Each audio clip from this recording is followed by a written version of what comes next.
So Le Mans Ultimate is now officially released. 1.0 is out of early access, but does that mean this game is now magically worth your time and, most importantly, your hard-earned money? Let's ask Jimmy, who doesn't review games at all. So yeah, Le Mans Ultimate. I, like a lot of people, got this game back in early access when it first appeared, and it needed work at that point. It was a bit of a shell of what it was. It was light on content, it had a ton of glitches, performance wasn't quite there. Well, on my own it works fine, but apparently if I drive I get 2 frames a second. I have no idea why. But over time and over various different early access releases, the game steadily got better until we arrived to where we are now, 1.0. Now to me 1.0 is the game as it is intended. So we're going to treat it like that when talking about this video. So let's talk about the most important stuff first, which is driving.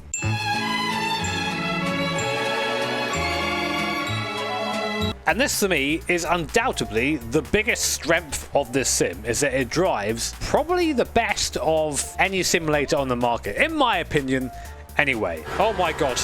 Right now, content-wise, there are 3 different car classes, and every car feels unique. It all feels different. If you want an extreme example of that, drive something like the Glickenhaus before then jumping into the Ferrari, or drive maybe the freshly released AMG GT3, and then go drive the Porsche. Everything drives as it should do, and with the modern tyre updates, they're getting closer and closer to what a real-life car feels like. And the big thing for me is the force feedback. Now, this game is heavily based on R Factor 2. If you've driven that, you can feel it in the Le Mans Ultimate, which is a good thing, because that game felt great. I primarily drive the hypercars. I've always been into those sort of cars, and I just love how dynamic they feel. They really feel like the driver can make a big difference in how the car feels. It's a very rich experience, and probably one of my favorites in sim racing at the moment. I mean, you're all sim racing fans, I imagine. You watch this channel, but if you're someone who just loves the feel, the nitty-gritty of driving something that feels good, you will enjoy this game. Speaking of hypercars, there are working hybrid models. It's something that iRacing hasn't managed yet, as well as the actual regulations these cars have to run by. So the virtual energy system, where, to be fair, you have to calculate quite a lot, and it can be quite complicated if you're someone who doesn't understand these regulations, and I still think there should be a tool in game to help you with that. I don't think there is currently. If there is, please correct me. Now, there is changeable weather in LMU, like pretty much every sim nowadays, but it does suffer from the not being iRacing wet weather model, where it's just the track gets a bit slippier, but you still really just take the racing line everywhere. It's a shame that happens, because I think having a good weather model would really cement this game as one of the best driving experiences on the market, but it's let down quite a bit by that, if I'm honest.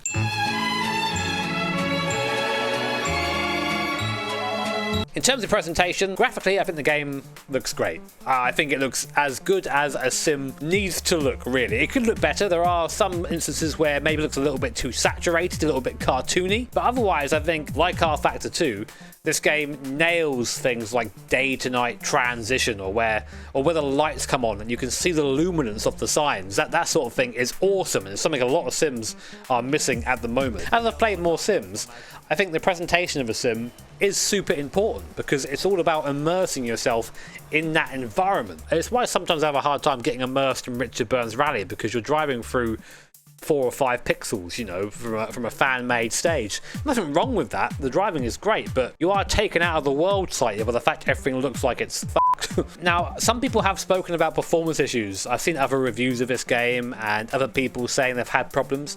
I've not really come across too many problems myself. So I did notice some weird things, like in the replay, for example. Some guy intent wrecked me in a stream recently, and I went to go look at it in the replay, and because he had left the session, his car disappeared from the replay. Oh man, there is some what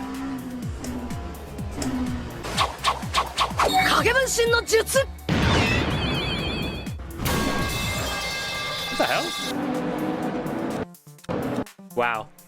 So because he left, it's alright, mate, we've got your name. I will find you, and I will kill you. And there is still that weird thing where if someone joins a session whilst you're on circuit, to avoid a load stutter of that car appears as a default kind of Porsche 911 with a weird Le Mans Ultimate livery on. It's only when you go back to the pits and all the cars load in, which is, by the way, gives you a huge stutter when that happens. The game freezes for like 30 seconds or more. And speaking of loading, the game takes a while to load. I wouldn't say it's to the point where I'm banging my head against the wall, but it's noticeable, and you don't want to notice these things when you're playing a game. So maybe if you have a PC that are below the requirements stated on the LMU Steam page, then you're probably gonna have a bit of a tricky experience. So sounds. I'm always a big sound guy. I always yap on about how I love the cars to sound realistic because, again, that immersion factor is important to me. It gets me in the seat when I'm driving here. I think if you go and watch an onboard and then watch the LMU equivalent, they tend to be pretty close to what the real life cars sound like.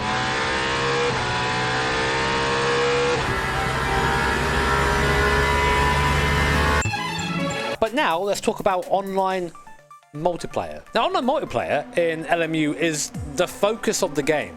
There is no doubt about it. Everything in the game is geared towards you going online and racing people over the internet. There are daily races you can take part in, weekly races, special events as well. And if you have the Race Pro subscription, you can take part in even more online races and championships. And to be honest, given how limited the car selection is in LMU compared to other titles, there is a lot to do. In my experience as well, the netcode in the game is really good. The way the cars race each other and the prediction software for collisions is really good. Side-to-side contact is pretty well done, and it means you can actually get quite close to people when you're racing, which is quite fun, because rubbing is racing, right? And LMU, I think, does that really, really well. I have heard of some teething issues for some people getting online, like the game crashing when loading into a server or into a race or change of sessions, stuff like that. But I think, again, for the most part, LMU Online is really strong, and I think that is probably where the game shines the brightest. It reminds me a lot of something like ACC, something that's very focused,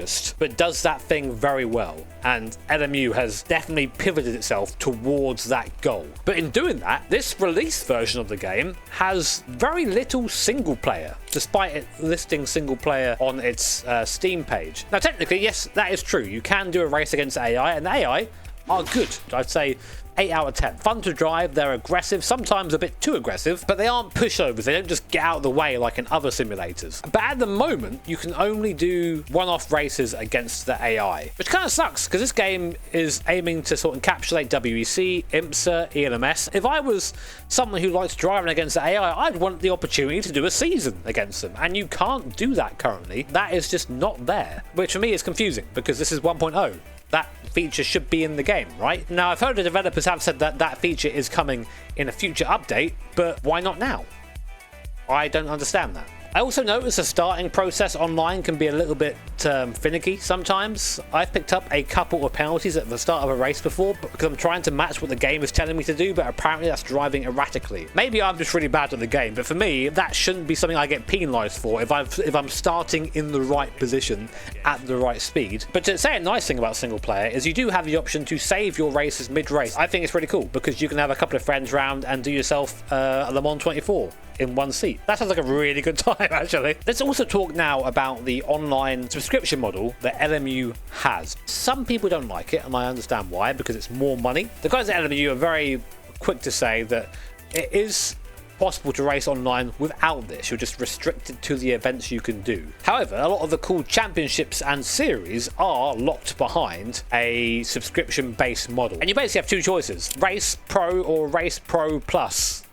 Race Extra Pro. The difference with the latter is you get all the DLCs in upcoming stuff, which might be worth your money if you're someone who plays the game religiously and you want to have every car, every circuit, etc. And the reason why a lot of people didn't like this is because it came out in early access. That was something that was there before the game was actually released, I think, to try and pump more funds into the game to keep it running, keep it going. But now the game's come out, I mean, is it so different from iRacing to have that? If the content is good and the racing is good, then I can justify it as someone who spends a lot of their time being online, being a fake racing driver. But unlike iRacing, for example, I could see it rubbing some people the wrong way because you pay for the game itself, which at the moment, which is £25, I think it increases after a little bit of time, and then have to pay money on top of that to race in certain online series. I don't know. It's a strange one, and one I've not really quite made up my mind on yet. But to round up on this and sort of give some general thoughts at the end, This game doesn't feel like 1.0. It feels like another iteration of the early access period because it's still missing big features that I think people were expecting to come with the release of the game. Again, to mention the single player championship mode,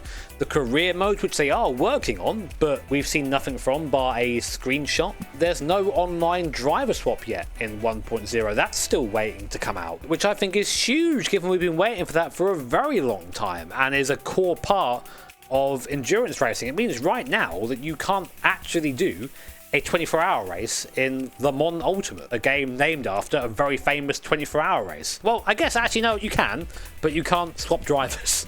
So good luck.